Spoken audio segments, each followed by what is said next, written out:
investigation into Pentagon chief. That's not the way this is supposed to happen. Final push in Iowa. If Donald Trump is the nominee, the election is going to be about legal issues. Good morning. I'm Steve Kathan with the CBS World News Roundup. A pounding storm with fierce winds kicking up deadly tornadoes in the south, flooding rains in the northeast. CBS's Lana Zach begins our team coverage. In New York City, behind the wheel and on the pavement, New Yorkers fought to commute home, battling swamped streets and whipping winds. Forget about the umbrellas. Try to use a hood. Those gusts that reach between 40 and 50 miles per hour are part of a system that walloped the East Coast, inundating streets and turning them into rivers, including Ridgewood, New Jersey, which saw about 4 inches of rain in less than 24 hours. In Annapolis, Maryland, the nearby Severn River spiked to a historically high level of 5 feet, pouring onto roads and leaving them so impassable, this person swapped their car for a kayak. It's kind of alarming to see. How crazy, I guess. In the South, suspected tornadoes have caused life-altering damage in multiple states. Here's Dave Malkoff in Panama City Beach, Florida.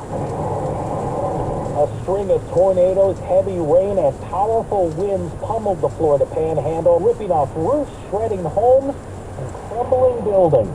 It was a freight train hitting a brick wall. The storm damaged Gary Michael's Panama City Beach home, where he took cover with his family. Oh my goodness, look at that. Look at that. Near Atlanta, Georgia, a 78-year-old driver died after a tree smashed into his car, pinning it to the highway. Roadways there were flooded when the system dumped more than 3 inches of torrential rain in just hours. We're learning more about why the defense secretary was hospitalized, and CBS News White House correspondent Weiju Jiang says there will be a review about why it took so long for the president and other officials to be told. Secretary of Defense Lloyd Austin had surgery to treat prostate cancer under general anesthesia nearly 3 weeks ago. But President Biden did not find out about the diagnosis until yesterday. It is not optimal for a situation like this to go as long as it did without the commander-in-chief knowing about it. Some House Republicans have sent a letter to President Biden calling for Austin's resignation, accusing the four-star general of covering up his hospital stay. Meantime, other lawmakers want to see a congressional investigation.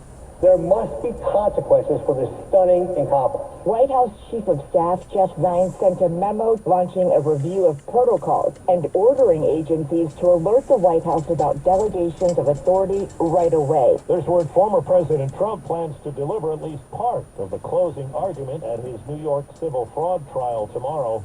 CBS's Robert Costa has more on his day in court yesterday in Washington, arguing for immunity in the federal election case. I feel that as a president, you have to have immunity. Very simple. In the crowded courtroom, Trump sat in the front row next to his lawyer, who argued the former president and all presidents should be immune from prosecution over conduct while in office. To authorize the prosecution of a president for his official acts would open a Pandora's box. Special counsel Jack Smith's team pushed back. It would mean that if a former president engages in assassination, selling pardons, these kinds of things, and then isn't impeached and convicted, there is no accountability. The judges seem skeptical of Trump's argument that he's immune for his conduct while he was in office. Tom Dupree is a former federal prosecutor. I think the final battleground is will be the United States Supreme Court. CBS's Ed O'Keefe is in Iowa covering the final day's push ahead of Monday's first-in-the-nation presidential caucuses. Good evening. On television, I think if you're a conservative, I'm your guy. and driving to the snow to be on the stump. Don't complain about what happens in a general election if you don't play in this caucus. Ron DeSantis and Nikki Haley are now in Iowa for the final 5 days and are set to face off in a one-on-one debate tonight. While DeSantis and Haley look to be vying for second in Iowa, a new poll shows Haley has cut former President Donald Trump's lead in New Hampshire down to just single digits. First-time Iowa caucus voter Lauren Vanderreek.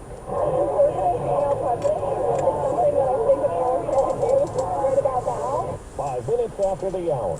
Well, that's today's news.